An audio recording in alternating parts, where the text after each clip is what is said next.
अस्सलाम वालेकुम। आज हम डिस्कस करेंगे constant and non constant functions को, कि कांस्टेंट फंक्शंस क्या होते हैं और नॉन कांस्टेंट फंक्शंस क्या होते हैं, इनके बेनिफिट हमारे क्या होते हैं। और इनके अलावा फिर हम आगे डिस्कस करेंगे कि डाटा मेंबर और मेंबर फंक्शंस की मेमोरी रिप्रेजेंटेशन कैसे होती है, static data member and member functions क्या होते हैं। तो पहले हम स्टार्ट करते हैं जी कांस्टेंट मेंबर फंक्शन से।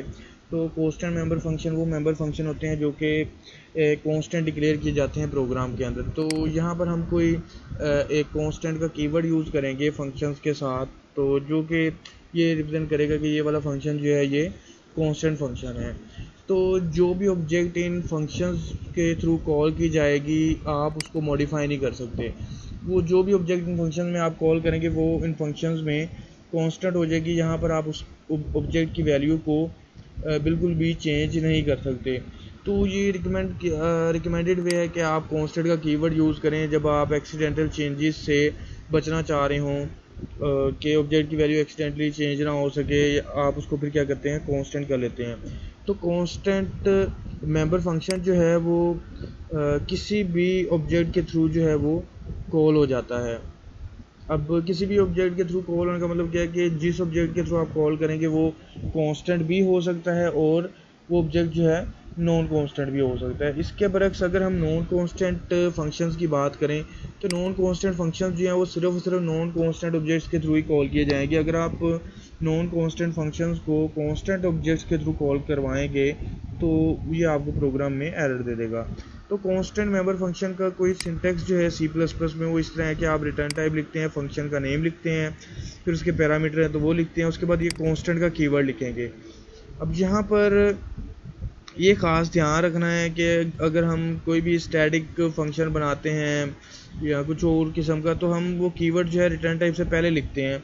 लेकिन कांस्टेंट मेंबर फंक्शन के केस में हमें जो कांस्टेंट का कीवर्ड है वो ये फंक्शन नेम और उसकी पैरेंथेसिस के बाद लिखना है, बॉडी से पहले लिखना है। और उसके बाद क्या करते हैं, हम फंक्शन की बॉडी जो है वो डिफ़ाइन कर लेते हैं। फंक्शन की बॉडी में कोई भी लॉजिक आप यहाँ पर डिफ़ाइन कर सकते हैं।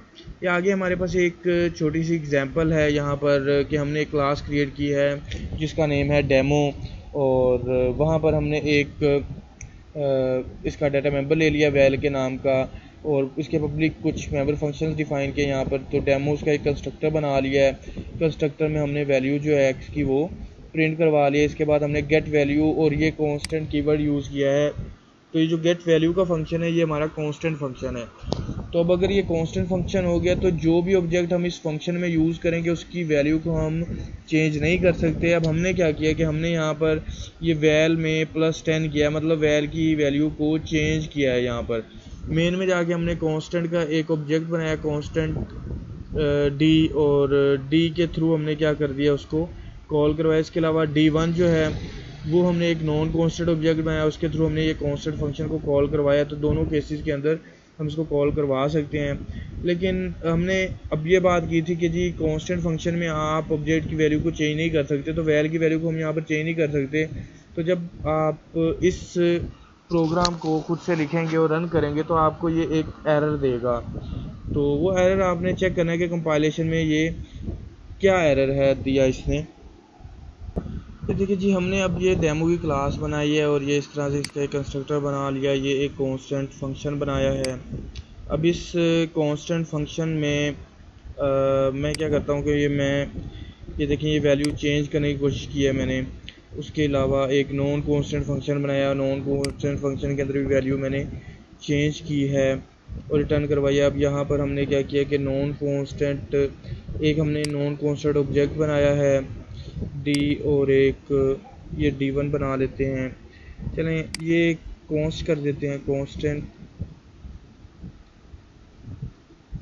कांस्टेंट हमने बना लिया D1 नॉन कांस्टेंट बना लिया। डी से गेट वैल्यू जो है वो किया, इसका कांस्टेंट फंक्शन जो है वो कॉल करवाया, और सॉरी ये गेट वैल्यू था।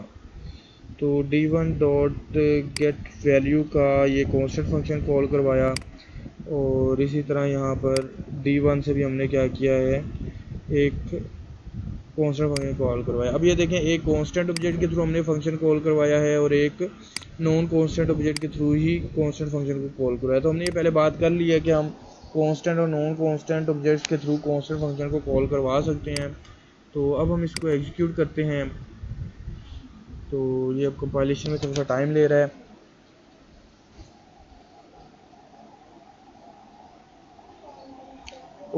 इसने अब क्या किया, हमें ये देखें एरर दे दिया। एरर इसने क्या दिया कि लाइन नंबर 12 है हमारे पास, 12 में उसने एरर दे दिया कि वैल इन रीड ओनली ऑब्जेक्ट। तो वो क्या कह रहा है कि कांस्टेंट फंक्शन के अंदर आप इसको चेंज नहीं कर सकते, ये रीड ओनली ऑब्जेक्ट है। तो हम क्या कर लेते हैं, हम इसको यहाँ पर कमेंट कर देते हैं, कोई भी चेंज नहीं किया। अब हम इसको यहाँ पर एग्जीक्यूट करते हैं तो ये सही तरीके से एग्जीक्यूट हो जाएगा। तो ये देखिए, इसने हमारे पास वही वैल्यू जो है उसकी वो प्रिंट करवा दी हैं, कंस्ट्रक्टर कॉल हुआ है और उसके बाद फिर ये हमारे पास ये कॉलिंग हो गई है। ठीक है, गेट वैल्यू वाली और ये वाली।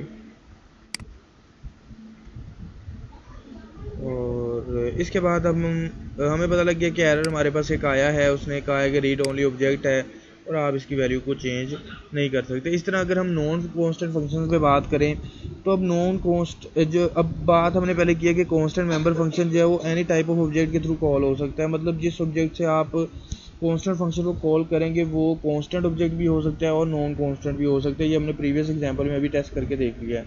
अब अगर हम नॉन कांस्टेंट फंक्शन की बात करें तो नॉन कांस्टेंट फंक्शन सिर्फ नॉन कांस्टेंट ऑब्जेक्ट के थ्रू ही कॉल होगा। अगर आप नॉन कांस्टेंट फंक्शन को कांस्टेंट ऑब्जेक्ट के थ्रू कॉल करने की कोशिश करेंगे तो ये आपको एरर दे देगा। तो ये एग्जांपल है, हमारे पास एक टेस्ट की क्लास है, उसमें एक वैल्यू का डाटा मेंबर बनाया है, कंस्ट्रक्टर कॉल किया है, गेट वैल्यू का फंक्शन बनाया है जो कि नॉन कांस्टेंट है, और फिर उसके बाद नीचे मेन में जाके हमने कांस्टेंट का एक ऑब्जेक्ट बना के नॉन कांस्टेंट फंक्शन को कॉल किया है।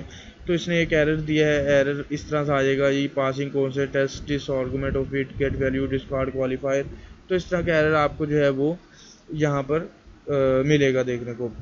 तो अगर हम डेव में जाके अपने वो प्रीवियस एग्जांपल के अंदर ये नॉन कांस्टेंट फंक्शन है गेट वैल्यू नॉन कांस्ट, इसको हम कांस्टेंट ऑब्जेक्ट के थ्रू कॉल करें, अगर इसी फंक्शन को हम ये कांस्टेंट ऑब्जेक्ट के थ्रू कॉल करवाते हैं तो ये क्या करेगा, ये अब हमें एरर देगा। तो जब हम इसको एग्जीक्यूट करेंगे यहाँ पर तो ये देखें, इसने हमें एक एरर दे दिया है यहाँ पर। ठीक है, कि हम इसको अब नॉन कांस्टेंट ऑब्जेक्ट के थ्रू नॉन कांस्टेंट फंक्शन को कॉलिंग कर सकते हैं। अगर हम इसी फंक्शन को अब ऑब्जेक्ट को नॉन कांस्टेंट कर देते हैं तो हमने ये कांस्ट का कीवर्ड हटा दिया, तो ये ऑब्जेक्ट जो है हमारे पास डी ये अब नॉन कांस्टेंट हो गया। नॉन कांस्टेंट को हम अब दोबारा से रन करते हैं तो ये एग्जीक्यूट हो जाएगा, हमें जो एरर आ रहा था वो एरर नहीं आएगा।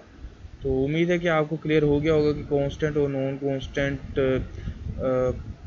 फंक्शंस में क्या डिफरेंस है, कांस्टेंट और नॉन कांस्टेंट ऑब्जेक्ट्स जो हैं वो किस तरह से आप क्रिएट कर सकते हैं, कैसे कांस्टेंट फंक्शन जो है वो ऑब्जेक्ट की वैल्यू को चेंज नहीं होने देता। तो अगर हम एक्सीडेंटल चेंजेस से बचना चाह रहे हैं तो हम वो फंक्शन जो है वो कांस्टेंट बना लेते हैं।